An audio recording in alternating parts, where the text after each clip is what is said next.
shekeri shani v'misvotanu v'tzivanu lasot b'divrei Torah.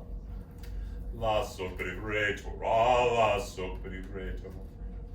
Lasot b'divrei Torah, lasot b'divrei Torah. Okay, so first of all, so many announcements. Tomorrow night, if you're available, you know better than I, 7 o'clock, is that the time? Tomorrow or Wednesday? No, Schwartzy. Oh. If you're available tomorrow night, Sorry. you got the email, it's a memorial for Schwartzy. Yeah. And so if you come, it's the third year. Where is it gonna be? In town, Just at away. Asia Tour. Oh, way over there. That's number one. Number two, Sunday night at 7:30, 8 o'clock, 9 o'clock. I have the email. Well, okay, Friday night we have Shabbat services. Wednesday night we have. Wednesday we have Talmud and Tobacco, an amazing topic. It's going to be on Jewish astrology. Yeah, that's cool. Because you did not know that Judaism has a more detailed astrological system than Chinese astrology, did you? You passed this along. Right? So it does, and it's really, when we go into it, it's extremely in-depth. I mean, it deals with your name, yeah, that's very connects, with your, not only when you were born and where you were born and what time you were born, and but your name. What if you changed your name? That changes your astrological sign, Oh, it changes your numerology. which changes your astrological sign, because for us, Gematria, which is where all numerology, when you've learned about Chaldean numerology, that stems from Kabbalah, not from Kabbalah, but from Gematria, which is ours going back a couple of thousand years now. I thought astrology had to do with when you were born, not. Okay, I'm gonna say it again. Okay. Come to class on Wednesday. I will. I'm coming. We do not just detail into just stars. We detail much more than just the astrological signs. It's much, and it involves gematria, which is the numerical value of letters, as well as the numbers of the day, the time, the minute, all that stuff. So to really understand, to be able to truly understand the influence of the stars in your life, or you on the stars, then you need to also understand pieces of what we call gematria, which is the numerical value of things. It's very intense. We'll only do a little bit of it. And the bottom line, by the way, is that yes, we are affected by the stars. However, Israel and its Jews are not controlled by them. We have the ability to change our stars, for lack of a better term. Okay. So we are the ability to. All right. So Friday is Shabbat services. Sunday is Tu B'Shvat Seder at, I want to say 7:30. I'm sorry, what's Tuesday? So tomorrow night is a memorial for Rabbi Shlomo Schwartz of blessed memory. 7th? Wednesday, you're getting emails, right? Yeah, I'm looking at it Then right you get now. then you got it. And Sunday night we have the Tu 7:30. Okay, we have Tu B'Shvat Seder. All you gotta do is come. It is a very powerful experience. It's Okay. here. Yes, it's a very powerful Do experience. you want us to bring some? Nope. Don't need to bring anything. If you want to bring bottles of kosher wine, we will go through them. Because it's just like a Passover Seder, there are 4 glasses of wine involved in the Tu B'Shvat Seder. It is all based around God's holy name, Yud, Hey, Vav, and Hey. It is all based on the gifts of the trees. It is the first ecological holiday in recorded history. How did I get this far without knowing about this? Well, you probably ate your peas when you were young, and you probably did the right exercises. You're asking how you got this far? That's Without probably knowing about it. I can't tell you how you got this far without learning. It's not, as I say, not my fault what other rabbis don't teach. So, Tu B'Shvat is very powerful, so much so that in the book on the Talmud, Masechta Rosh Hashanah, the Talmudic book on Rosh Hashanah, it says there are 4 New Years. They are placed in equal power, and one of them is Tu B'Shvat. It is the same power as Rosh Hashanah. It's just powerful in a different way. I just don't understand. It's ecological. It's all about ecology. That's why we're. All about far out, exactly. It's all. We were the first tree huggers, okay? Yeah, I'm with you on that. All right, so it's really very beautiful and very meaningful, and if you know what it's really about, which has to do with, and we'll go when we go over holidays, we'll go over a little bit, which has to do with the four-letter name and the importance of the Yod, Hey, Vav, and Hey, and the four worlds of creation, the world of Asiyah, this world of creation, the world of Yetzirah, of formation, the world of Bria, of creation, the world of Atzilut, of emanation. All those things come involved. All the lessons are right there in fruits and nuts. And it's really the perfect holiday for anyone from Los Angeles. Because as you probably know, the seal of the city of Los Angeles has the Greek goddess of fruits and nuts on it. It does. It's the goddess of fruits and nuts.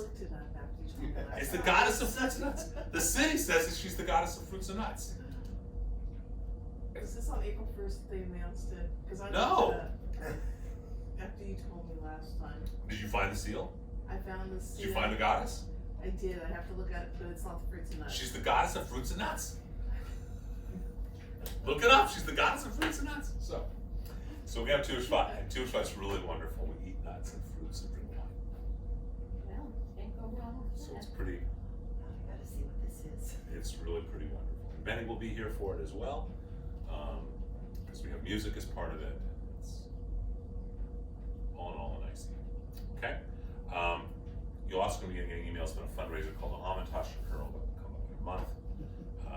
Another hurl. Another. This is it's not my fault that Hanukkah and Hamantash are close together, or Hanukkah and Purim are only a few months apart.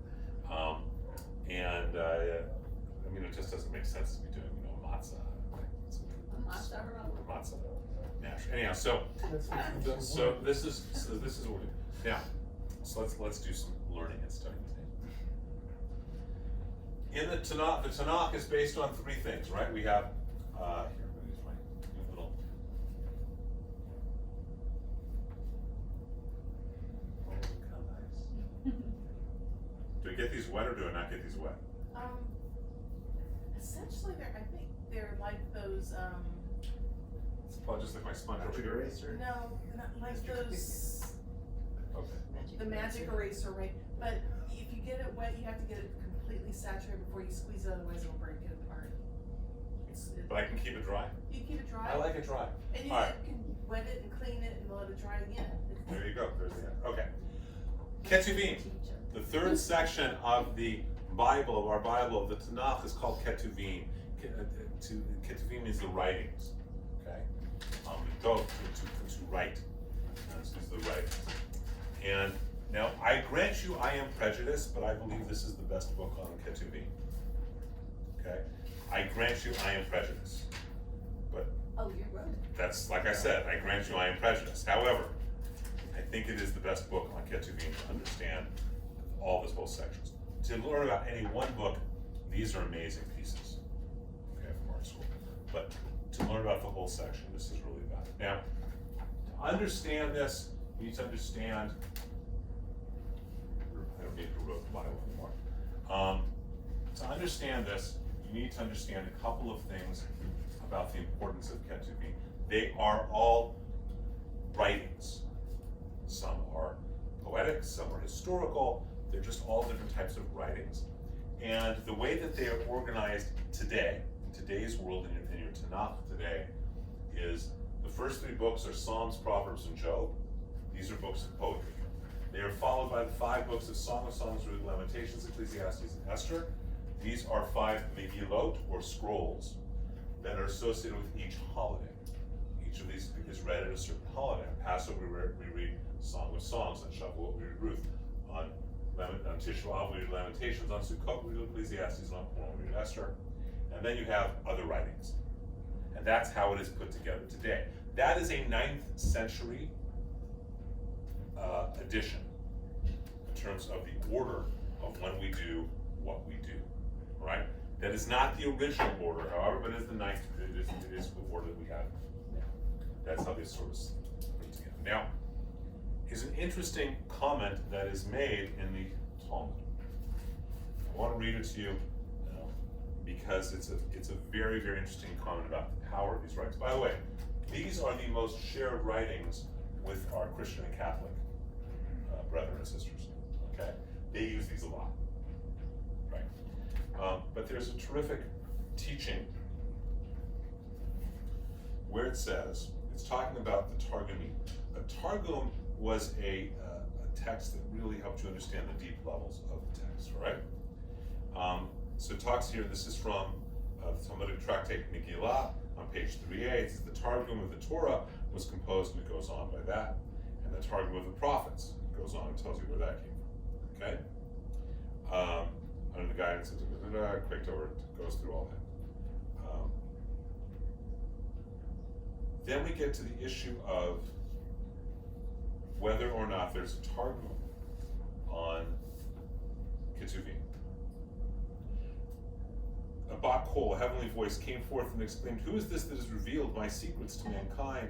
Yonatan ben Aziel thereupon rose and said, "It is I who have revealed thy secrets to mankind. It is fully known to thee that I have not done this for my own honor, or for the honor of my father's house, but for thy honor I have done it, that dissension may not increase in Israel." He further sought to reveal by a Targum the inner meaning of the Ketuvim. But a Barclay, those were going to talk about prophets before, but a Barclay went forth and said, "Enough." What was the reason? Because the date of the Messiah is foretold. Remember we talked about how the majority of this book is really about the temple, right? It's either by David or by Solomon or about the temple, right? These books are all about what can lead to the time of the Messiah. In fact, they're an instruction manual. And each one of these books, now, so there's a thread that ties them together, but we don't necessarily know what the thread is, okay? That's how and so we teach it. It's typically taught today as 3 books of poetry, 5 scrolls associated with holidays, and other writings. Now, I don't know about you, but when I see something structurally like that, I go, there's some other pattern here, and they were just too lazy or couldn't figure it out or didn't want to show what it was. But they changed it. This is how it's structured now. But these are all the same books. It's all the same books. It was a different order, but it's all the same books. Yeah. It just tells me that this means that either they don't want you to know, or it's hidden, or they don't know themselves. So there's a thread that ties Ketuvim together, probably many threads. In teaching this at Loyola Marymount, I found a thread. I'm not saying there's the thread that Yonatan is talking about. I'm saying that there is a thread. And so the way that I believe in when you have a hypothesis is you test it out, right? The scientific method. Well, I had students, so I had guinea pigs. Okay, so I tested it out before I wrote this book. Where teaching it this way, and it got so teaching the way we're going to study it, I could show a verse to a student who had never seen the verse before, and they could tell you what book it was from. And that was my proof text. Okay? And then I talked to friends who were both rabbis who were mentors, like Rabbi Shochet, and to other friends who were academics, or mentors and friends, who all said, "You got to write a book on this." And pitched it to one publisher, and they bought it. And so we had this book, actually published by the oldest Catholic publisher in the nation. All right, so what are these books? First of all, let's just look at some authorship. We believe that Psalms is written by King David. We believe that Proverbs is written by Solomon. We believe that Song of Songs is written by Solomon. We believe that Ecclesiastes is written by Solomon. There are people who believe that actually Moses writes Job. Well, there are a lot of theories on it, and different books. Okay? So here's the thread that I'm going to teach it because it works whether it's the right thread or not. It does work for teaching purposes. And again, I recommend the book from this point. I don't get royalties, so you know I'm just recommending it because I think it's good. Each of these books is a how-to manual. All right, we have these books. You go out to your local bookstore, you go to whatever New Age bookstore, you go to Barnes & Noble. There's a whole slew of rooms of books of, how do you find spirituality when you are in pain or when you are suffering, or how do you deal with your father-in-law or your mother-in-law in a godly way, right? And you can find how-to books like that all over, right? These are the first how-to books. And each book is a teaching on how to experience divinity, experience God in different relationships. I say this all the time. I don't believe God is a noun. I don't believe God is a verb. God is a relationship. God is. And so each of these books is a different way to experience God in that. So I'm going to take as an example the first book in the traditional order, which was the book of Ruth. Okay. So does anyone know the story of Ruth? What is the story of Ruth? Okay, someone pull out your Bible and read the first part of the first part of book Ruth, book 1, or chapter 1. And it happened in the Loud. days. And it happened in the days Okay, that was loud. when the Well- judges judged that there was a famine in the land. And Okay, so first of all, when does this happen? When there was a famine. No, when does it happen? There was a famine, but when is it happening? Time-wise. It's happening before King Saul, right? When the judges judged, right? It's telling you when this is happening. Okay, go on. And a man went from Bethlehem in Judah to sojourn in the fields of Moab. He, his wife, and his 2 sons. The name of the man was Elimelech. Elimelech. Okay. It's close. And the name of his wife, Naomi. And the name of his 2 sons, Mahlon and Chilion. No, but don't worry about it. Okay? Oh, God. This is the chapter. So what happens, I'll just tell the story, okay? There's this guy, and he's married to a woman, Naomi. Okay? And Naomi, she has 2 sons, right? And he dies, but she's got 2 sons, okay? And the 2 sons each have wives. And do you see what the wives' names are? Excuse me, let's listen. Oh, sorry. Okay. Let's see. One of them you recognize? Oprah. No, look at it again. You're so close. Orpah, exactly. And Ruth. And Ruth, okay? Orpah and Ruth. And that, I think, is probably where Oprah got her name. But Orpah and Ruth, correct? Okay? Then what goes on? Parents were dyslexic. Go on, what happens after that? You're not gonna have so many names. And they lived there about 10 years.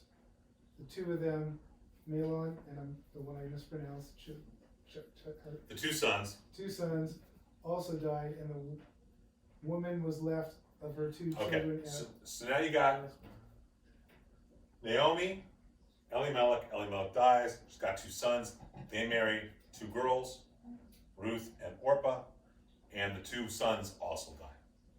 So now you got this woman, and you got her 2 sons, or I'm sorry, her 2 daughter-in-laws, okay? Ruth and Orpah. So she's gonna tell them, go back, go find good husbands. Go be gone with you. What are you gonna do? Okay? I'm so old, what would I, if I was to go get married and have a son, it's too many years before they could even be your husband anyhow. Go. And Orpah says, okay, bye. Ruth, however, says no. Ruth says, I'm staying with you. And Naomi tries to convince her otherwise. And in chapter 1, verse 16, you have the great line, which you can read, or anyone can read if you have it right there. 1:16. Go ahead, Ruth replied. But Ruth replied, do not urge me to leave you, to turn back and not follow you. For wherever you go, I will go. Wherever you lodge, I will lodge. Your people shall be my people, and your God my God. Whither thou goest, I will go. Whither thou lodgest, I shall lodge. Your people shall be my people, and your God my God. Right. Okay? Anyone ever heard that line before? Yeah. Whither thou goest, whither thou lodgest, whither thou goest, I will go. So she says, I'm going to stick with you. Right. Okay? And you have this relationship of a mother-in-law and a daughter-in-law, which really becomes a very deep relationship, the ultimate relationship. It's both a mother and a daughter, a surrogate mother and a surrogate daughter, and the relationship between a mentor and a mentee. Okay? We need to have mentors, or we don't learn. Right? If we don't have our mentors, and we don't pay attention to our mentors, and we don't honor our mentors, who are we? And that's why I'm going tomorrow to speak at Schwartz's. That's why his son asked me to, Schwartz's got tens of thousands of people who studied with him over all the years and different things. His son asked me if I would speak because he knows that Schwartz was a mentor for me. Okay, and he knows I respect him. Okay, and I say, you guys have heard, I respect my teachers. You'll hear names you don't even know, and I'll say is I will learn from so-and-so, because because that's what we should do, right? That's how we do it. So they go, and one thing leads to another, and they have this amazing relationship, and she even coaches, Naomi coaches Ruth in what to do, so she ends up finding a husband, and then she ends up marrying the husband, and all the details are in the book, and we're not going to go into them, because if we went into all the details of each of these books, we'd be here for a week, or a semester, in which case we could study just this book for a semester. But the point is that she goes and she gets married. Naomi is also taken care of in a lot of ways. This really is more a book of Naomi than it is of Ruth, but it is the book of Ruth, and she is the first. It says where Ruth is from. She is not a Hebrew to begin with. So this is one of the first stories of conversion. Some say the first. And it's the real statement. Whither thou goest, I will go. Whither thou lodgest, I will lodge. Thy people shall be my people, thy God, my God. We consider Ruth a big example of a convert, a Jew by choice, and who takes it on by choice, right? And I always thought that was between a bride and a groom. No. Song of Songs between bride and groom. This is conversion. It's not done for marriage. It's a beautiful thing too. Done So, for love, It's right? done because, it's done for the love between this mentor and mentee. Now, at the end of the book of Ruth, we find an interesting statement because Ruth ends up having babies, or having a baby.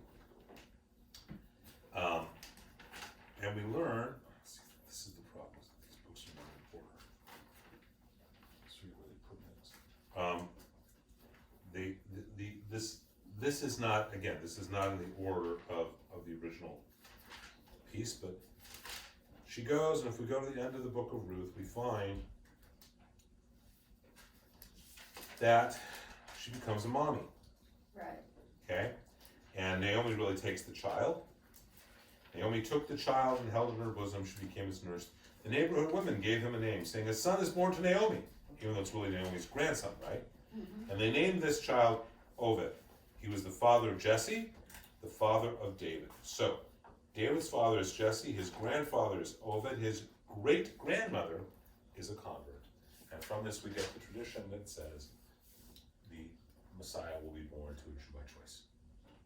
That's where it comes from. Oh, really? You've heard that before?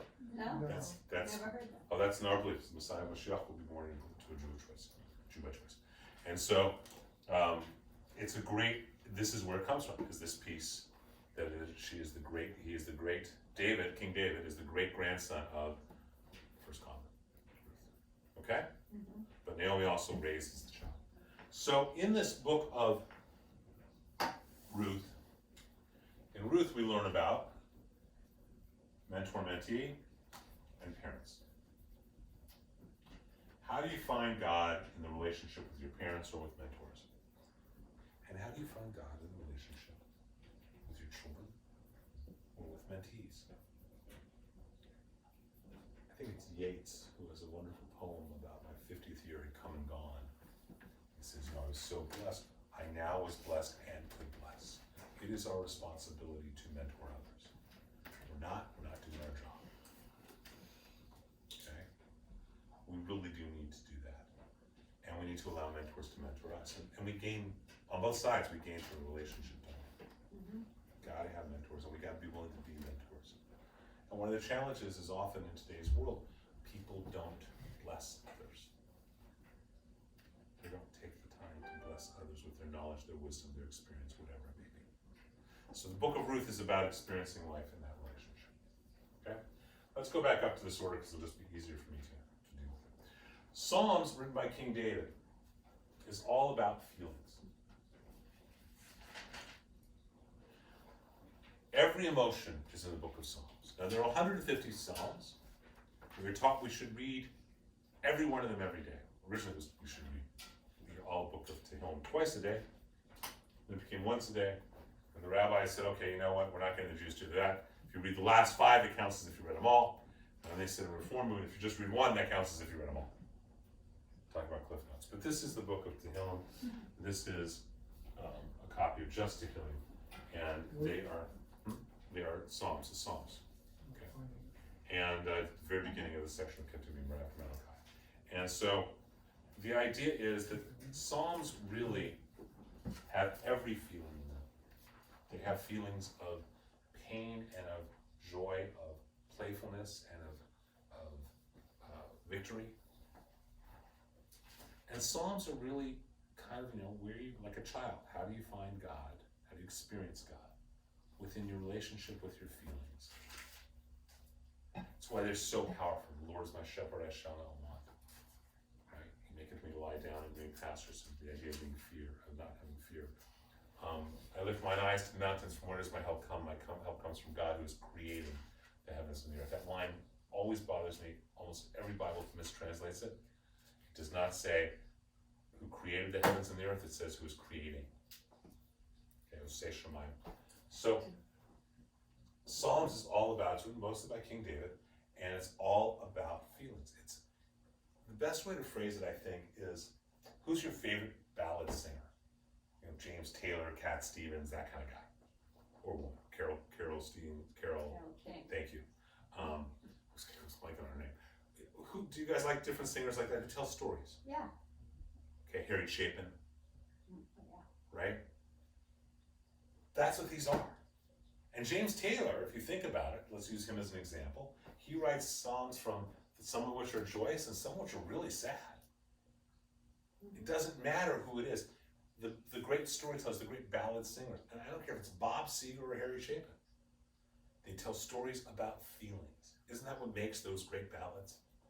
Whether they're happy and joyous, whether they're sad, whether it's Cats in the Cradle or Taxi, both by Harry Chapin. By the way, you all know the song Taxi? You know the song? Yes, no? Yeah. Okay, Taxi is this amazing ballad that he wrote that became, I think it was his first huge hit, Harry Chapin's huge hit. Huge hit about, he's a taxi driver in San Francisco and he picks up a girl and she looks familiar and she looks, you don't know me, and she's well dressed. And then she looks at the license and she realizes that they were boyfriend and girlfriend when they were kids. They learned to make love in the backseat of a car, but they never got that far. It's this great story, and she wanted to be an actress, and he wanted to learn to fly and be a pilot, and he takes her to this house where she's incredibly unhappy, but living with a very wealthy man, obviously married to a very, very wealthy man. None of you know this song? Yes, I do. You know this song. No one else knows this? Oh, this is powerful. And so she says we must get together. He knows it'll never happen. And she handed him a $20 bill for a $2.50 tab and said, Harry, keep the change. Yeah. It's just this very poignant, sad song, a powerful song. And he says that she got what she wanted all those years ago because she was acting happy, and he was flying because he was getting high in his taxi. Okay, so this becomes a huge hit for him, and then a number of years later, he writes the sequel. Did you ever listen to the sequel? Cats in the Cradle? No. No. The sequel to Taxi, which is same exact melody, but he's back in San Francisco, and now he's a superstar. So he goes to her to find her now, but she's no longer there. And he tracks her down, and he was going to take a limo, but then he said, a taxi got me this far, I'll take a taxi, because Taxi was a huge hit. And he goes and he meets her, and they spend the day together, and they catch up, and they make love, and she is really happy now. She's a waitress, and she's really happy. But it's very powerful stories. Cats in the Cradle, if you know that song, Yeah. I can't hear except I start sobbing. I have personal reasons for it too. My father, God rest his soul, was not like that. It was the last piece of music I ever played for my dad before he died. And I didn't know he was going to die. So that's why High Holidays, when Sam sings that, and I pick Sam's music. Too early. I pick Sam's music, so I guess there's a part that's masochistic. But anyhow, so that's what Psalms is. Psalms is James Taylor, Cat Stevens, Neil Young, Bob Seger, A lot of Peter, Paul, and country Mary. singers Whomever. are Exactly. They're story songs. They're storytellers. Okay. It's all about feelings, and these wonderful songs are about feelings. Okay. The Book of Proverbs. Solomon writes it as a middle-aged man, and as a middle-aged man, often where you are spending most of your energy, or a lot of your energy, if not most, or sometimes too much, is in the workplace. And so Proverbs is all about how to find holiness, how to experience God, how to experience holiness in the workplace. Okay? very powerful book that way. It tells you how to do things. And so that it's a guideline about how to to experience God while you're working, while you're doing all the things you got to do to make a living, to do, etc. Okay? What's I think is the most powerful piece in Proverbs, however, is that the whole book is about finding that, right? And yet, if you go to chapter 31 of the book of Proverbs, would someone please read chapter 31, verse 10. It's called Eshes Chayil. So after all, you've had this about how do you find God, how do you experience God in the workplace, right? While you're working, while you're doing what you do. It ends with this amazing piece of wisdom that we are taught we are to read to our wives every Shabbos. Every Friday night we're to say this to our wives. Which number? Chapter 31, verse 10. And this was You have both of the black and the blue one are pretty good translations too. Solomon. It's from my Psalms. So who wants to read 31:10? Somebody. Anyway. I'm almost there.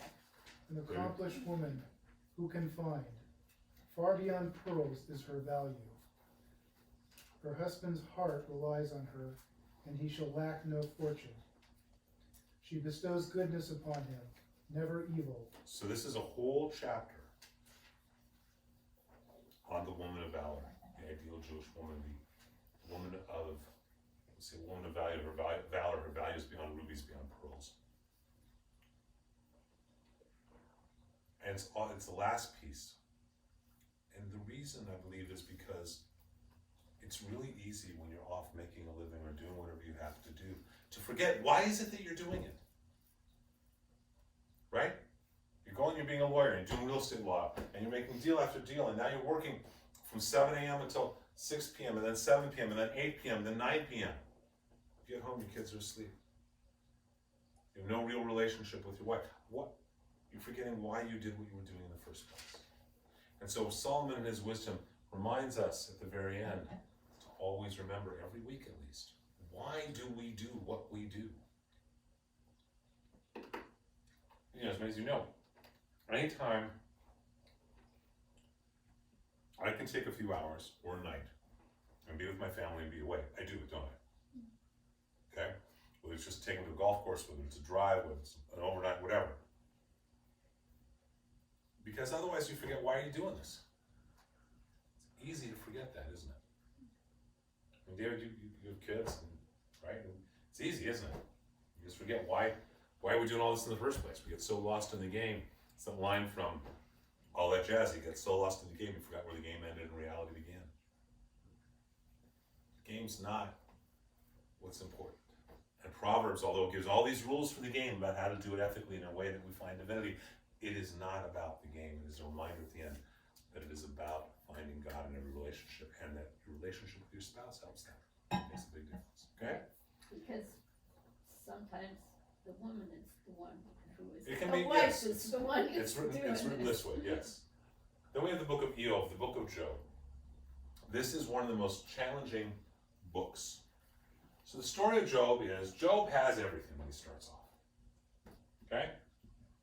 Everything is good. And has anyone ever seen the movie Joshua Then and Now? Okay, great movie with a very young James Woods. And a very, even younger, I think, Richard Dreyfuss, I think. Yeah.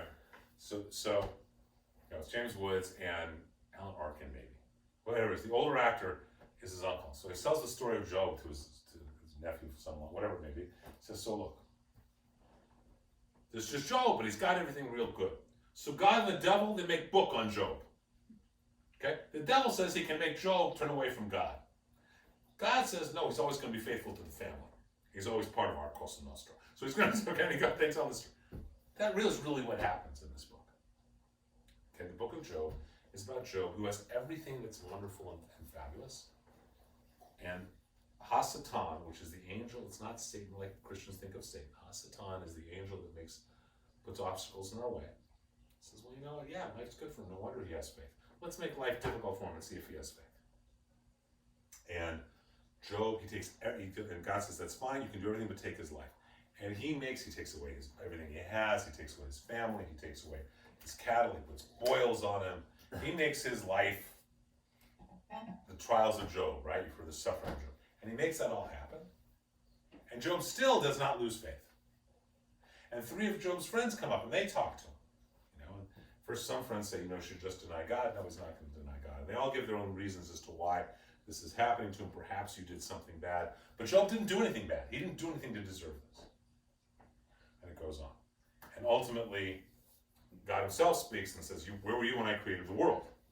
You don't get to judge me. Okay? But what's really interesting about Job is if we turn to the very beginning of Job, if someone wants to write this down, because it's kind of interesting. Okay? There's a man in the land of Uz named Job. And his possessions, he had 7 sons and 3 daughters. Someone write this down, so we got this, you have it there. 7 sons, 3 daughters. Okay? His possessions consisted of 7,000 sheep and goats, 3,000 camels, 500 pairs of cattle, 500 she-donkeys, and very many enterprises. Okay? Now, we're going to look a little bit in numerology. Would someone please read those numbers to me again? 7 sons, 3 daughters. 7 sons plus 3 daughters. 7,000, 7,000. 3,000, 3,000.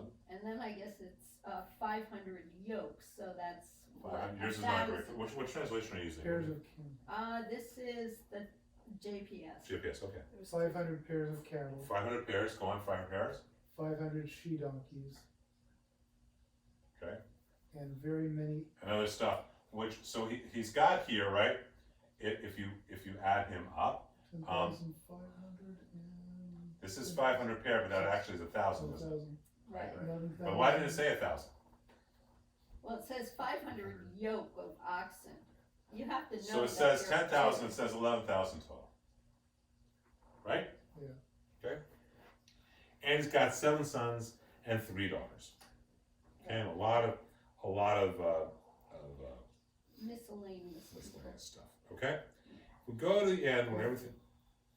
When you said the pairs, it says 500 or 1,000, but then you have the 5,000 No, or there's 500 no 5,000. Pairs of cattle. Right. and then 500 she-donkeys. So Correct. So we're going to look at it as five. We're going to look at it as 500 pairs because they could have said 1,000 cattle, right? Okay. Right. Got it. Okay. It's easier sometimes for me to find my own writings, the references. I hate to be that arrogant. It just makes my life easier. No, I have a friend who's a professor who has a great line. You know, when he starts teaching, he starts saying, "No, as As I said. except he actually uses his name, so it'd be like me saying, as Rabbi Barclay says, which I just think is ridiculous. But anyhow, Pretentious. you think? Maybe just a little bit? Okay, so when he starts, he's got all this, right? By the way, some of the different beliefs in Talmud about who wrote it, Moses, Abraham, okay, and there are all sorts of different times of who literally wrote it, when it happened, Who wrote what? who wrote this book of Job. Oh, is that Okay. right? Oh. And remember, the Buddha has a great line. He says, suffering is, pain is mandatory, suffering is optional. Right. Okay? Yeah. I want to explain something before we go farther, to get into Jewish mysticism, okay? In our tradition, we have 10 sephirot, 10 energy centers in the being. Right. Okay? 3 are outside of our body, 7 are in our body. We'll get to this in a few weeks. But for argument's sake, we're just going to put them here right now. 1, 2, 3, 4, 5, 6, 7, 8, 9, and 10. Okay? And then both microcosmic and macrocosmic, we'll get to that. And we can connect them in 1, 2, 3, 4, 5, 6, 7, 8, 9, 10, 11, 12, 13, 14, 15, 16, 17, 18, 19, 20, where's the other ones? 21, 22. Okay, so we can, 21, 22, there we go. So we can connect these 10 pathways in 10 numbers, 10 places in 22 pathways. How many letters in the Hebrew alphabet do you think there are? 22. 22, exactly. I just read So that the down. wholeness of everything is the 10 sphirot and the 22 pathways. That includes all the 10 digits as well as the 22 letters. Does that make sense to everyone? Okay. When he starts off, this is what he has. Would someone go to, I have to find If you turn in Job to chapter,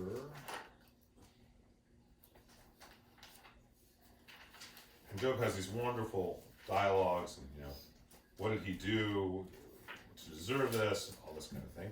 But if we go to chapter 12, okay, what does Job get now? Chapter 12, I'm sorry, I apologize, it's not chapter 12. It's chapter 42, verse 12. 42, verse 12. What does Job end up with? So here he's got 11,000.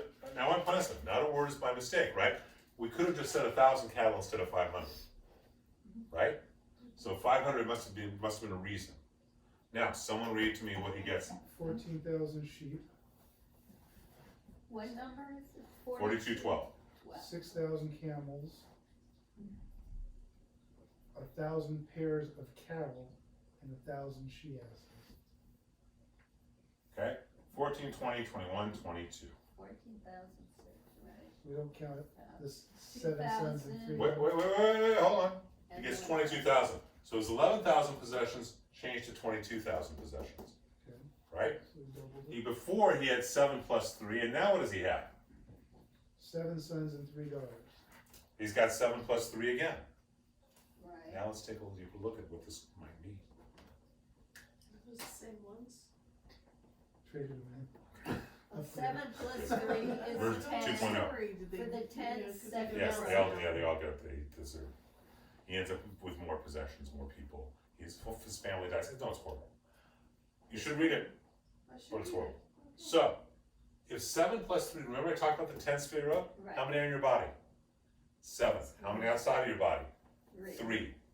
So when he starts, he actually is aware of all of his energy centers, and he's aware of half of the pathways. What half is he aware of? All the pathways that are positive, nice, happy, good. When he goes through all the suffering, what comes out of it the other side? He gets 22. He knows all the pathways, and he's truly whole. Does that make sense to you? So he knows God on the one hand, he experiences God on the one hand, but he only experiences God through the happiness. But when he experiences God through the suffering as well, now he truly experiences God. This book is about how to experience divinity in the midst of suffering. That is very different than pain. Okay? What's the difference? Does anyone know? Between pain and suffering? It's your perception. Exactly. It's how you're dealing with it. It's not the experience, it's how you're dealing with it. So, Job is about finding God in suffering. What's the you know, there's a song by Crosby, Stills, Nash and Young. You have to pay your dues to play the blues, right? It's the same thing. He had to go through real suffering to really then get to a whole other place on the other side. When he was in the midst of his suffering, did it make it any easier? No. That's like why this. No pain, no gain. Well, no, that's pain. That's not suffering. Okay. Okay, you're right, but that's pain, not suffering. Suffering, you don't know why it's happening. If I'm working out, right? If David's going to be my coach and he's going to get me working out, he's going to have me in a lot of pain, but it's for a goal. Suffering, you don't know what the goal is, right? So we all walk in and we see a man screaming at his son as the son's swimming. We think, boy, that man is just a jerk, don't we? I think he's horrible. We don't know the other, because for us, it just looks like suffering. But we don't know that maybe they have the agreement, or maybe the father's goal, because he sees the talent his son has, because the son is Michael Phelps. Now it's not suffering, it's pain for gain. The difference is if you know why it's happening, your relationship to it. And so, this is a great book to read when you're going through stress, when you're going through headaches and you don't know why it's happening. This is a fabulous book. Because it helps put it in a framework. Right? That make sense? Mm-hmm. All right. Then we get to these books. Song of Songs, possibly the holiest book. Written by Solomon when he's a young man. It's read when the temple is consecrated. It's the book we read during Passover, and it's all about a relationship between man and woman, or between God and Israel. It is most song of songs, if you look, it says, based on the allegorical rendering of Rashi. In other words, they do not do a literal translation of it. So I'm just going to read a couple of verses from Song of Songs, and these are not allegorical. Okay. Rabbi Akiva, by the way, said the whole world is not as worthy as the day on which the Song of Songs was given to Israel. For all writings are holy, but the Song of Songs is the holy of holies. Shir HaShirim. Here are some quotes for you. How beautiful are your feet in sandals, O prince's daughter. Your rounded thighs are like true. I shouldn't be reading this. Would you please be kind enough to come read this to your beloved? I can see it. You can read the paragraph right there. Those are some translations. How beautiful are your feet in sandals. Stop. She's gonna blush. Watch that. Oh, you haven't started yet. Go ahead. O princess daughter, your rounded thighs are like jewels, the work of the hands of an artist. Your navel is like a round goblet that never lacks blended wine. He's even blushing. Go on. Your belly is like a heap of wheat set about with lilies. Your two breasts are like fawns, twins of a gazelle. Why are you laughing? This is your reading it to your beloved. What are you? It's the way it's written. Spaghetti, go on. We rent rooms by the hour. Go on. Again with the breast. May your breasts be like clusters of the vine, and the scent of your breath like apples, and the roof of your mouth like the best wine for my beloved, that goes down sweetly, causing the sleeper's lips to murmur. I am my beloved's, and his gentle desire for me. Come, my beloved, let us go forth into the field. Wow. And that's not the really explicit sections. Yeah, I'll bet. Okay? That I am my beloved and my This is beloved I my is beloved and mine. my beloved is mine. It's a different part, but yes, I my beloved and my beloved is mine. This I remember finding with a group in confirmation class. Okay. I thought the rabbi didn't teach us this. Not my fault. So it's very, very, very, very intimate. Yeah, it goes on and on. It does. It goes on about honey dripping from your lips and all sorts of things. Okay. And so we say it is about the relationship between God and Israel, people of Israel. And it's the relationship between a man and a woman as well. How can something be about it? And Akiva says it's the most holy book, Holy of Holies. It's interesting when we think about mystical poetry. Who's ever read mystical poetry? Rumi, Gibran, Kabir. So I want to read you some other stuff from other traditions of that you know are from other mystics. Okay. This is from Rumi. This is the great mystic of Islam. Oh my beloved, take me, liberate my soul, and fill me with your love, and release me from all the worlds. If I ever set my heart on anything but you, oh fire, burn me from inside. Oh my beloved, take away what I want, take away what I do, take away everything that takes me from you. Okay. Again, Rumi is referring to God as my beloved. Love has no other desire but to fulfill itself. If you love it, but if you love and must need have desires, let these be your desires. To melt and be like a running brook that sings its melody to the night. To know the pain of too much tenderness, to be wounded by your own understanding of love, and to believe willingly and joyfully. To wake at dawn with a winged heart and give thanks for another day of loving. To rest at the noon hour and meditate love's ecstasy, to return home at eventide with gratitude, and then to sleep. To sleep with a prayer for the beloved in your heart and a song of praise upon your lips. Again, this is, you know, the Prophet. Anyone ever read The Prophet by Khalil Gibran? I think Amazing, amazing. that's The idea that the soul will join with the ecstatic because the body is rotten, this is all fantasy. What is found now is found then. If you find nothing now, you will simply end up with an apartment in the city of death. But if you make love with the divine now in the next life, you will have the face of satisfied desire. So plunge into the truth, find out who the teacher is, believe in the great sound. For Kabir says this: when the guest is being searched for, it is the intensity of longing for that guest that does all of the work. Look at me and you will see a slave of that intensity. So mystical poetry is typically written in a language of sensuality, because the power of the intimate experience with God is overwhelming in intimacy.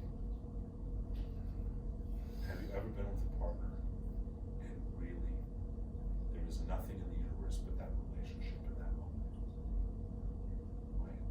And nothing for them in that relationship in that moment, and there's an intimacy, and it happens when making love. It happens when we're together that way. And so the poetry written about that experience, the mystical poetry, is almost always put in a language of sensuality. Make sense to everyone? Okay. So it is about the holiness that is found in that relationship and the holiness of that intimacy in the relationship with God. How to find and experience divinity, how to experience God in the relationship and passion with another human being. What's the song? To love another person is to see the face of God. To really, really love is to see that divinity. Does that make sense to everyone? Okay. That's the Book of Song of Songs. We went over Ruth. Lamentations is read on Tisha B'Av. Okay? And which is a holiday of basically everything bad that happened in Judaism happened on Tisha B'Av, the 9th day of the month of Av. Okay? And in the Book of Lamentations is a book of how to experience God. So this is with passion. And Tisha B'Av is how to experience God in a relationship when you are in pain. That's when you, no pain, no gain. So the whole idea of the pain, we know what we did that had the temple destroyed, which is what's written about in Tisha, in the Book of Lamentations. We know the mistakes we made. We know the bad things, and we're still mourning about it. Okay? This book in Hebrew, the book is called Echa, which means how. It is a double entendre. It means both, how could this happen to us? And this is how it happened to us. Right? Pain, karma, whatever you want to call it. When you're experiencing pain, you know why you're experiencing it. So, I was with a young woman today who they got married 5.5 years ago. And it looks like they're getting a divorce. And so we're talking, and she's going to go through a lot of pain. Divorce is not going to make everything better, is it? So she's going through pain now, but she's going to go through a lot more, isn't she? And when she goes through it, and she's having problems with it, and she calls me, I'm going to tell her, you should read the Book of Lamentations. It's about when you're experiencing pain and you know why. Okay? So this is a book about the experience of pain, of experiencing God in pain. Ecclesiastes. I love Ecclesiastes. Book of Helen. Written by Solomon as an old man. And this is a book that is so misunderstood. That's the best way I think to phrase it. It is just this hugely misunderstood book. What is Ecclesiastes? It means, okay, Ecclesiastes means community. Oh, And it's in Hebrew, it's kohel, which means community. Okay? So, or assemblage. Alright, so as a young man, he experienced God in passion. As a middle-aged man, he found God, experienced God in the workplace. As an old man, he experiences God in everything. And what happens is, because of Western mindset and other Catholic influence, many people read Ecclesiastes and find it, on one hand, consoling, but on the other hand, very depressing. Okay, so there is, well, let's look at some verses, okay? So there is this verse that some of you may know. To everything there's a season and a time to every purpose under the heaven. Sound familiar? To everything, turn. There is a season, right? Okay. Time to this, time to that. Actually, why don't you read, because you have JPS on you, of Book of Ecclesiastes, chapter 1 verse 2. One. Let's see, 1 verse 2. Let's see how they translate it. Utter futility. Okay. Often this is the phrase that's translated, vanity of vanities, everything is vanity. What profit does man have for all his labor which he toils beneath the sun? The end of that phrase, there's nothing new under the sun. Okay. The idea being that that sounds kind of depressing, doesn't it? It can be interpreted as sounding depressing. That, oh, everything's been seen and done and life is so boring. Right? But I don't really see this. That's how it's often interpreted. Okay. That's not our way. Uh-huh. So the phrase is hevel hevelim. Hevel, they say vanity or futility, is actually the word for vapor that just dissipates. Vapor of vapors. There is nothing new under the sun, and that's why we have this opportunity to discover everything new. That means there's always something we can discover, so doesn't it? And so this is about, Ecclesiastes becomes about finding God or experiencing God in everything in the universe. To truly be in awe. To see and to experience God in every moment, in every space, in every place. It's okay, I thought it was my favorite. So this is the book about finding God in everywhere, and in everything. Okay? Because as an old man, he has the wisdom to see God in the smallest of things in people. Look at things and say, how do you see God? And then it's like, how do you not? There's so much magic. And we ignore it. But as an old man, you realize it. The Book of Esther. Oh, this is a good book.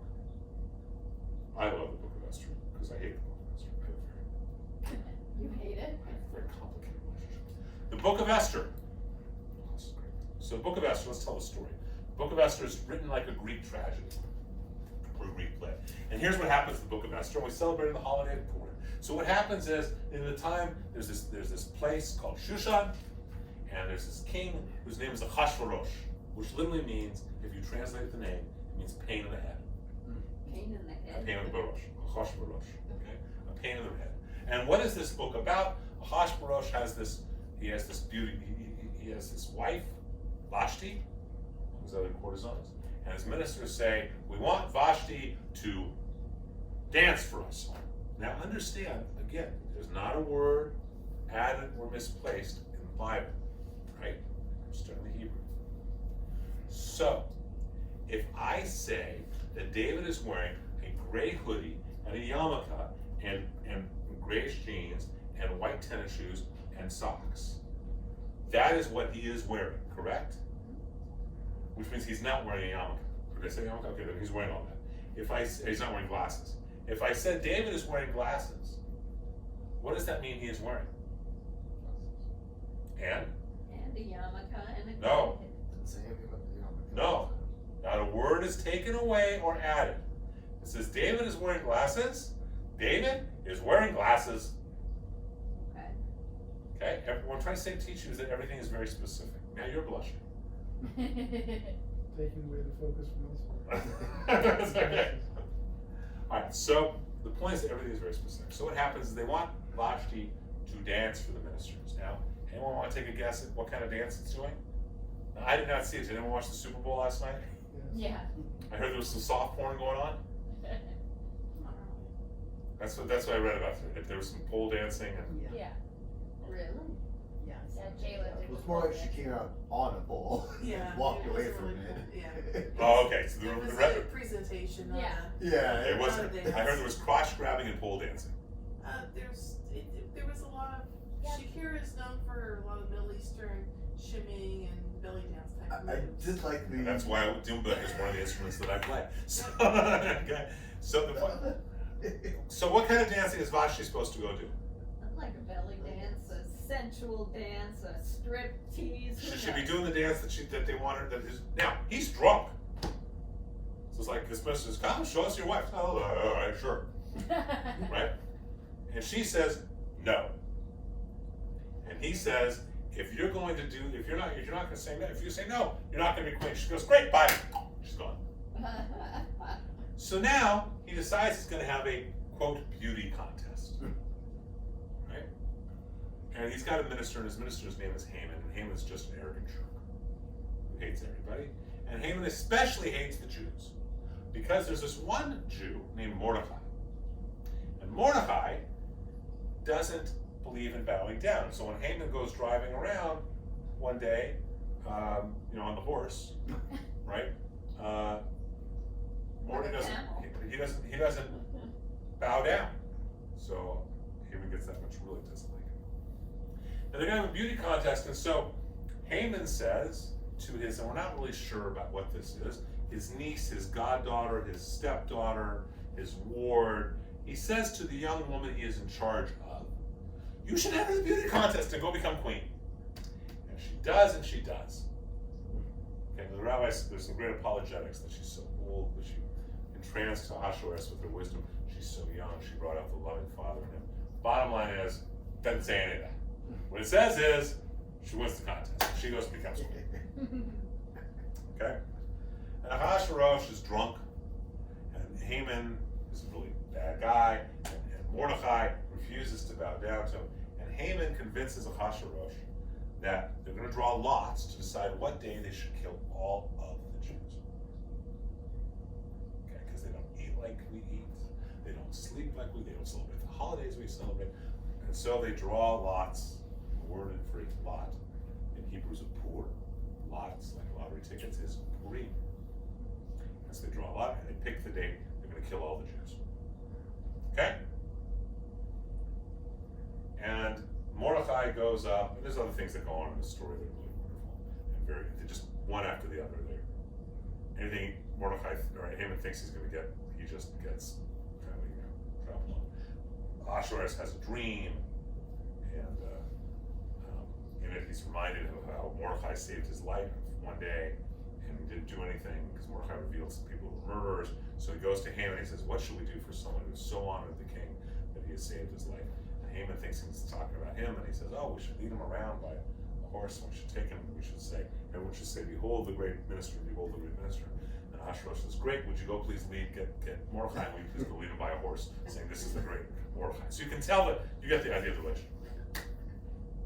So Esther says, or Mordecai calls him, Esther, and he says, look, you need to go to the king and convince him not to do this. And Esther says, no, I can't do that. He doesn't know I'm Jewish. I mean, God knows what's going to happen. We're not allowed to go to the king unless he summons me. And Mordecai says, look, this is going to happen. We're going to get saved. And maybe the reason you're queen is so you could save us. So she asks them to fast for her, and they do. And then she goes to the king, drunken king, and she, find the Book of Esther's music, because I actually know what the quotes are. So she goes to the she goes to the king, and she approaches him. And she approaches him on here we go. So on the third day, Esther put on her diadem and stood in the inner court of the king's palace, facing the king's palace, while the king was sitting on his royal throne in the throne room facing the entrance of the palace. What's she wearing? Her diadem, her crown. Right? And I quote, this is chapter 5, verse 3. As soon as the king saw Queen Esther standing in the court, she won his favor. The king extended to Esther the golden scepter which he had in his hand. And Esther approached and touched the tip of the scepter. What troubles you, Queen Esther? The king asked her. What is your request? Even to half the kingdom, it shall be granted to you. So let's get this straight. She's wearing a crown, he's holding a scepter, he holds it out, she touches the tip of it, and he says, I'll give you anything, baby. How many of you think that was a royal scepter made out of wood or gold? Oh. How many think that it's like, maybe something else? Oh, okay. Depends, are we supposed to take it literally? And some things we also read, we have to read literally what it says, But we would not say, it does not say, like when we love someone, when it says we make love to someone, the term is knowing. Okay, because you know someone we love.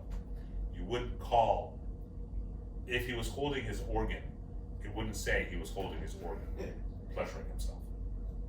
Huh. Okay?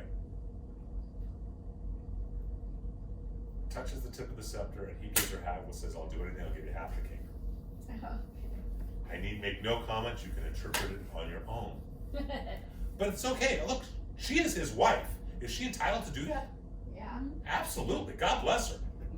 Right, God bless her. She's gonna save the people by doing what a wife does with a husband. What's the problem with this? I mean, there is no problem. You see, there's no, Yeah. it's not like she's a harlot, God forbid. It's not, It's all about timing. and this was, clearly he already had the golden scepter in his hand, so he's ready to have the tip of it touched. And so, right? And so, what does she want? She wants to have a party. She wants to have a party with him and her and Haman. Look at it. Yes, and Haman. And so she goes to have this party, and they have this party, and then they come and have a second one. And they're having this party, and they're out in the royal chambers. This is right before he's going to kill her. Yeah, this is going to happen. It is quite the line, though, isn't it? You gotta. And what happens is that she sits there and says to the king. King walks out, and he walks back, and she says to him, Haman tried to rape me. He tried to rape me. What's this remind you of? Come on, what's it remind you of? We studied this. What does it remind you of? Oh, Come on, we studied it. Go on. Joseph. There you go. Joseph. Joseph and Potiphar's wife, right? Yeah. Okay. Plays us back to Joseph and Potiphar's wife. And so all the lessons we had in Joseph and Potiphar's wife, and how he then goes to jail, but then he becomes the king's wife, right? All these things happen. Same kind. So she says, he's going to try to rape me. He's going to try to rape me. Ahasuerus in his drunken rage says, who are you? What do you think you're doing? And you do this while I'm in my own home. And so he impales Haman. Now, does anyone know the difference between impaling and hanging? Yeah. No, that's a whole other movie. Okay, so he Yeah, impales. they put him on the Broke stake. back Purim. Yeah, straight Okay, on. this is the- Like on a There's the stick, there's Haman, boom. Did you hear that? What? Broke back Purim. Broke back Purim. 50 days of Purim, right? Oh my God. It's a very small world for the Orthodox interpretations. No, so he impales him. And not only does he impale him, he does the same with his 10 sons. Really? Why? Oh, Okay. they were plotting too? Well, he does it all with everyone. And so then guess who he makes as his chief minister? Mordecai. And everything ended happily. Right? Except for Except for him and his 12 sons. Except there's another piece that didn't exactly happen. Often, go on. Well, I'm looking for this, so go on. If she's making up stories, that just doesn't bode well for the balance of life there. So, as I say, the wheel turns. Mordecai becomes the viceroy. Okay. By the way, it's 50 cubits high, just in case you were wondering how high that gallows and the impaling thing happened. Ew. Okay. And so the thing that happens, in terms of the edict to kill the Jews is wiped off because Esther pleads again, and so she says, please countermand those dispatches, and he does. He allows that. And then we have this decree that's sent out that Mordecai dictated to the Jews and the satraps, the governors and officials, 127 provinces, and he sealed it. And the king had given, and what he said was that the king had given permission to the Jews of every city to organize themselves to destroy, to slay, and to exterminate every armed force of any people or province that threatened them, along with their children and women, and to plunder their possessions on the day in all the provinces of King Ahasuerus. And so he goes out and they kill the Persians. I'm looking for the exact number. I believe it's 75,000.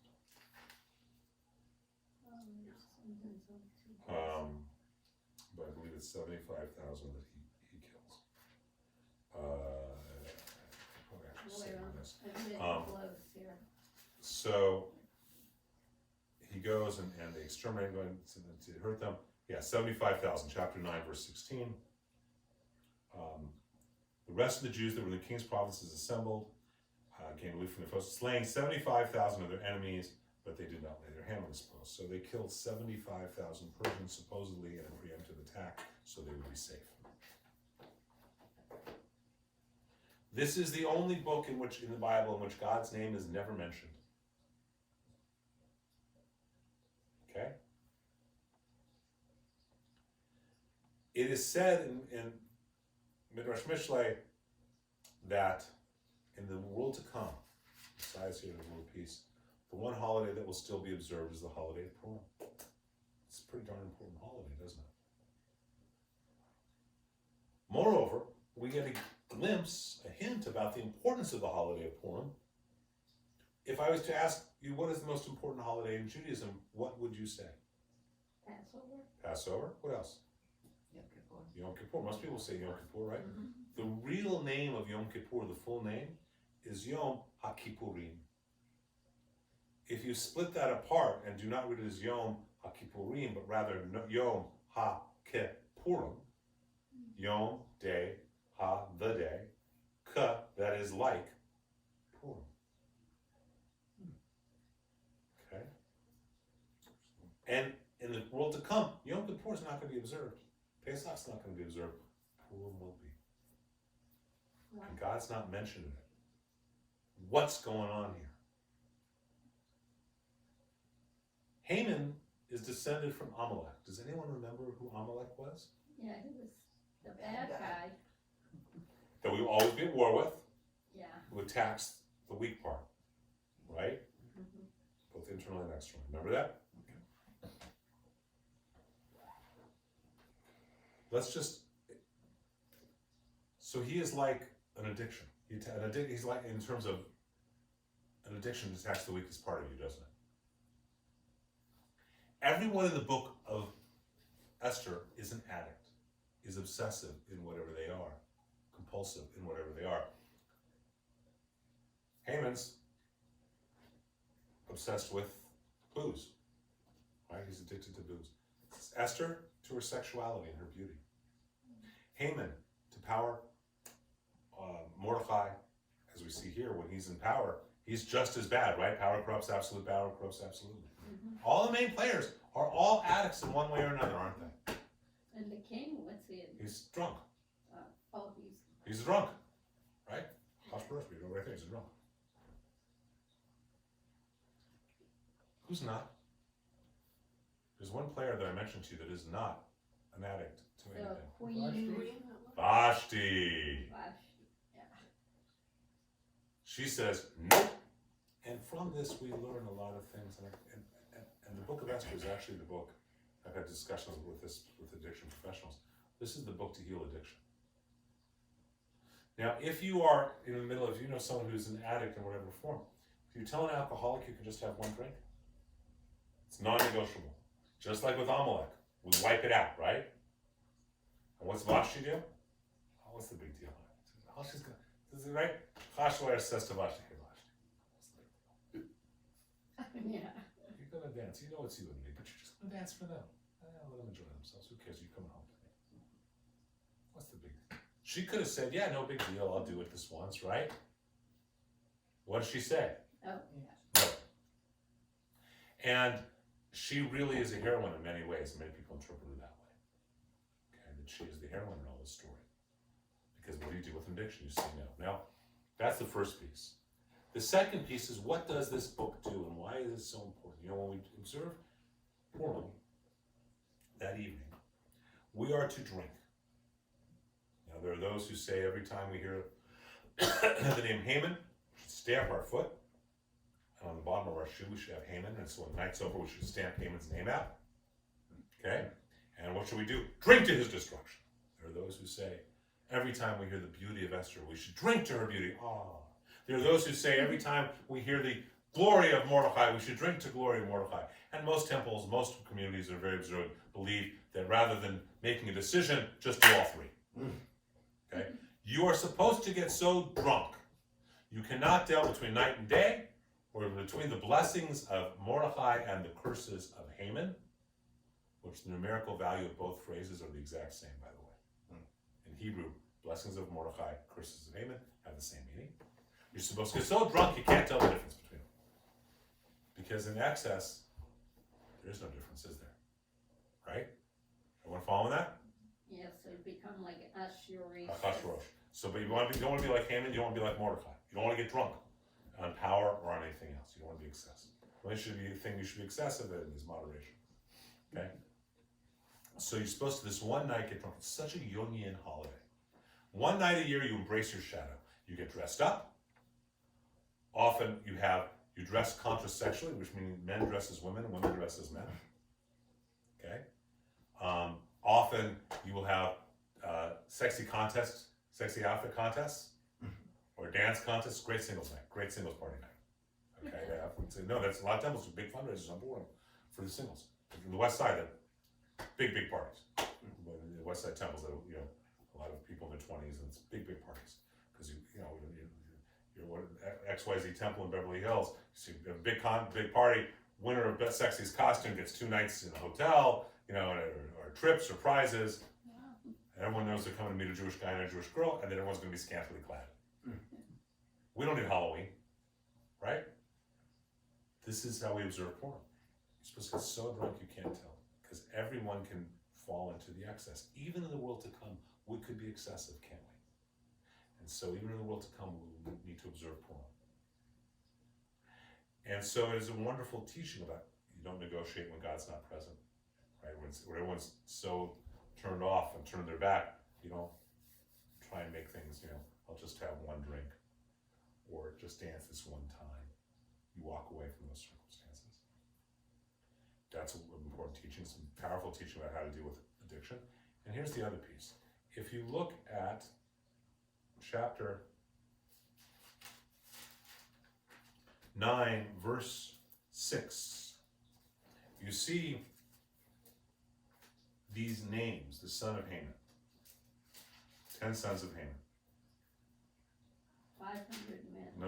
No. You see the 10 sons of Haman. If you look in the English, they're actually, traditionally, they look differently. Do they look differently in the computer versions? They look differently in the published versions, right? They look like this. It says the 10 sons. You guys see it? This is verse what? This is chapter 9, verse 10, verse 6. And an A, which makes me think of female names. No, they're male names. Shanda, Dalphon. Some of them men, but it's more Aramaic. Artha. All right, so that's a very good point. Now, but they are the sons because it says the 10 sons. So it all looks differently. Chapter 9, verse 6. Okay, it looks very different. You guys see that? Yep. Okay, do you see Am it? I in the wrong book? Book of Esther. I thought it was. Okay, so here, this is what it looks like. Okay, Yeah, it That's doesn't what it looks list them like Okay. that. so it looks like that. Now, here's the interesting thing. There was no wrong. When you chant the Megillah Esther, ever heard of the term God's Megillah, the whole Megillah? That's the idea that you chant the whole thing. Okay? Mhm. So, when you chant the God's Megillah, the whole Megillah, and the cantor who's also drunk gets to this point. There are 10 names, and he's supposed to say all 10 of them in one breath. Oh, really? Okay. And guess how many words there are in total? Come on. 22. There you go, there's 22 words. And we talk about the Yitzchayim, the tree of life, but there's also Sitra Achra, the other side, tree of knots. On Yom Kippur, we go into the depths of our souls, right? We go to the very depths, and we cleanse them by going to the depths of our souls. We cleanse our own personal neshama, our own personal soul, right? Most indigenous cultures, most tribal cultures have at least one ceremony where they believe they are cleansing evil from the planet. The Yaki, they burn a certain fire. The men who've been wearing costumes for evil for 7 weeks, they burn all their costumes and their swords and everything in that one fire. And the belief is that is cleansing the whole world of the evil. Most cultures have a ceremony like that. This is ours. When that cantor chants the 10 words, 10 sons, and the 22 words, we believe he is cleansing the entire world. The whole dark tree of life, because there's 10 sfirot, 22 pathways again. You see how things start building in? Now you see why we dealt with Amalek and we dealt with Joseph. We spent so much time on that stuff, because it all comes back to us. So this is the Book of Esther. It deals with how to deal with God when God is not around, and it deals with addiction.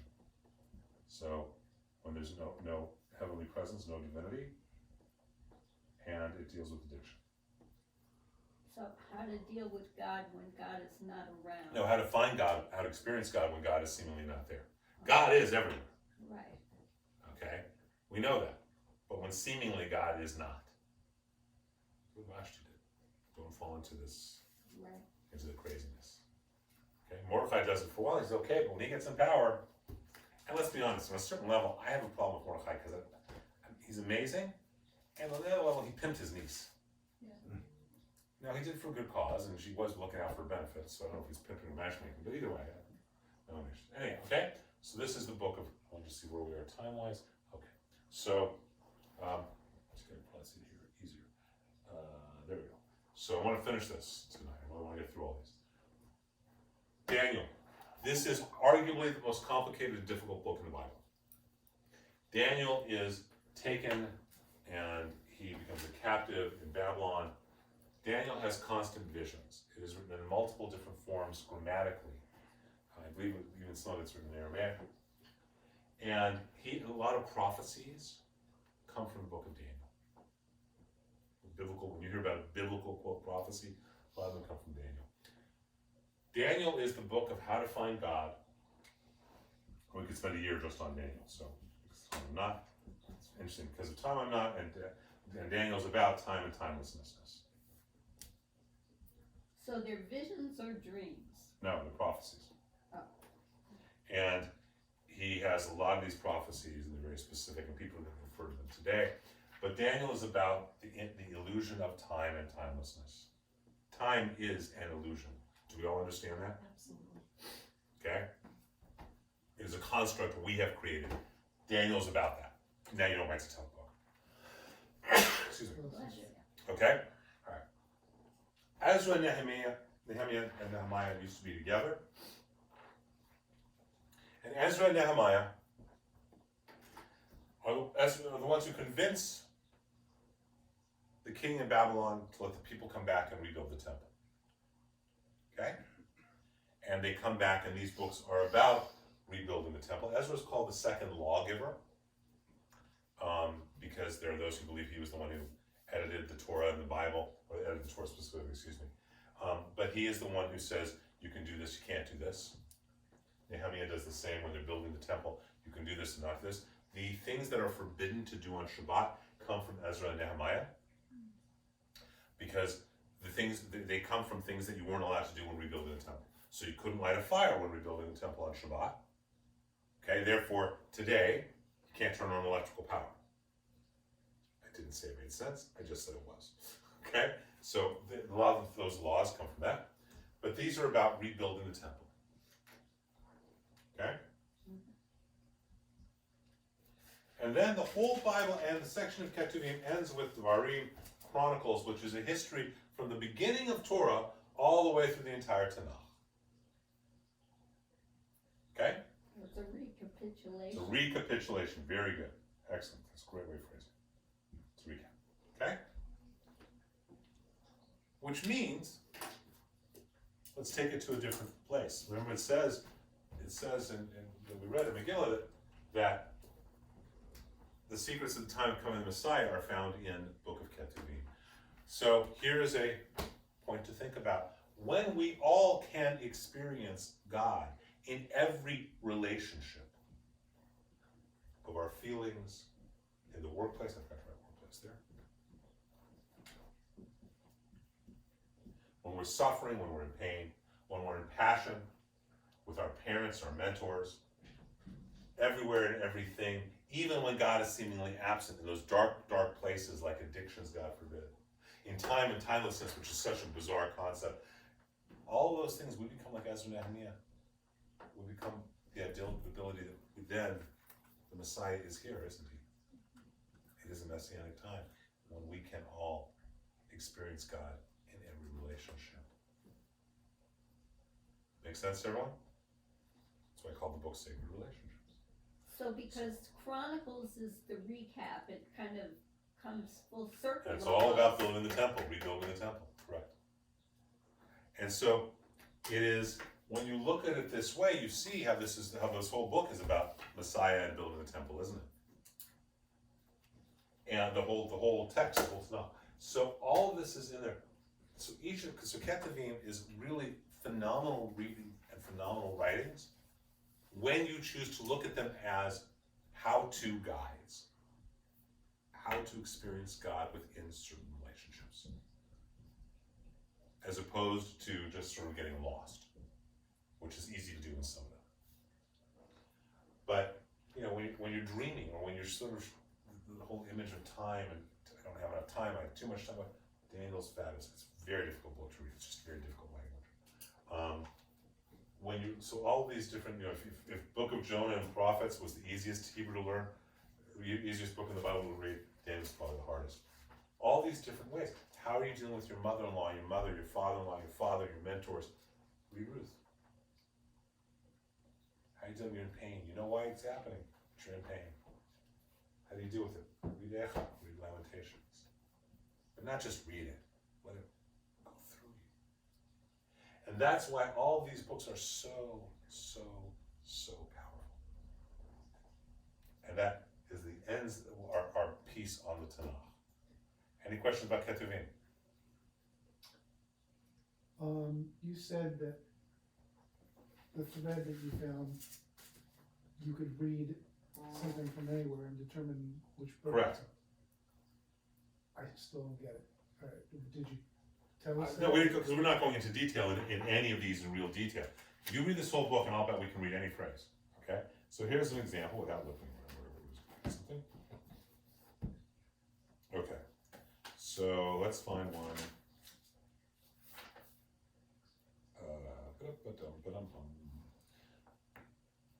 Be not rash with your mouth, let not your heart be hasty to utter a word before God. For God is in heaven, and you are on earth, so let your words be few. For a dream comes from much concern, and foolish talk from many words. When you make a vow to God, do not delay paying it, for he has no liking for fools. What you vow, pay. What's it from? Tell me, where's that finding God? Let's eliminate. Ecclesiastics, because they're talking about pain. Well, no, Ecclesiastes is not pain. Lamentations is pain. Oh, Lamentations. But that wasn't about pain. But was it about, is that about feelings? No. Is it about workplace stuff? No.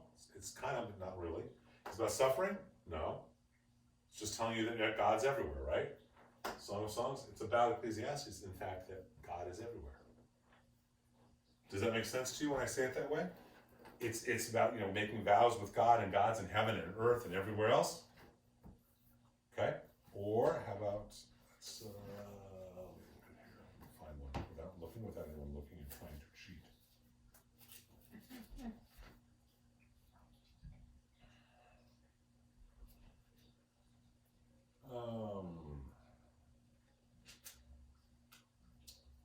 Let's find one that's really. How long will you say things? Now remember, you don't study the stories, okay, which makes it a lot easier too. But how long will you say things? The words of your mouth are powerful. When would God ever pervert justice? Would the Almighty pervert righteousness? When your son sinned against him, he delivered them into the hands of their own transgression. If you would only beseech God and implore to the Almighty, if you would only be pure and upright, even now he would recall your merits for you and make whole the abode of your righteousness. Then your end will flourish exceedingly. What is that? What's it about? It's about a guy talking to another guy, saying, there must be a reason you're having this pain, even if you don't know it. So what's the book from? Job. Right? Because that's why you need to, when you're actually. So you said pain, that's what I went to. Well, but they're saying that you've had this. If I said suffering, I fear it'd be too easy for you.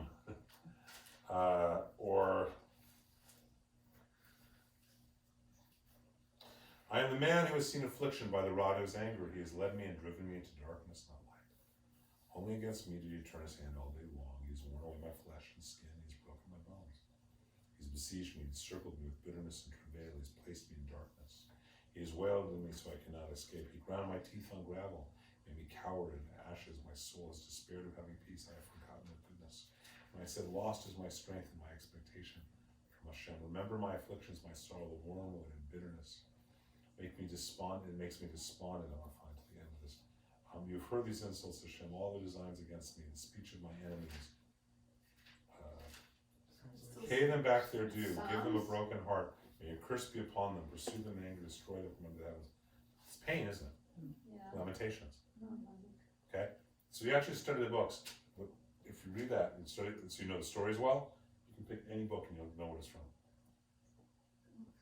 So if they talk about drunkenness, it's definitely Esther. They're talking about, if they're talking about anything that's non-related, it's addiction Or related. dancing.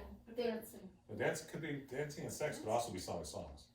But Song of Songs is, it will be about sex in very explicit and loving terms. So if I read to you, right, if I read to you,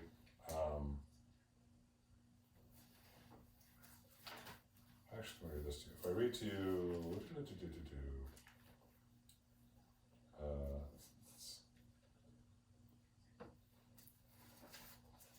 this happened in a nocturnal vision. The name of God be blessed forever and ever. His wisdom and might are his. He alters time and seasons. He deposes kings, established kings. He reveals deep and mysterious. He knows what is in the darkness. Light dwells within him. What do you already know this is about? God is The prophecies. everywhere. Oh, yeah. Prophecies, right? Your thoughts came while you were on your bed, and what would happen in the future. The revealer of secrets informed me what will be. That's about prophecy, isn't it? Okay. Song of Songs, I'm not going to read. I'll let him read it to her. Or she can read it Or to she him. can read it to him. It's much more interesting. It's much more explicit about what the man. Yeah. Let me explain to you why. Because Israel is the female, and God is the male. Oh, is that right? Yeah. So the specific is much more specific. Ah. Because remember, God is. So this ends the piece on tonight, and now we can start studying other stuff as well. But do you see how this is the foundation of everything, and how Torah was really the foundation of everything? Make sense? Okay, so we will stop there. Okay, remember next Sunday night is Tu B'Shvat. See you.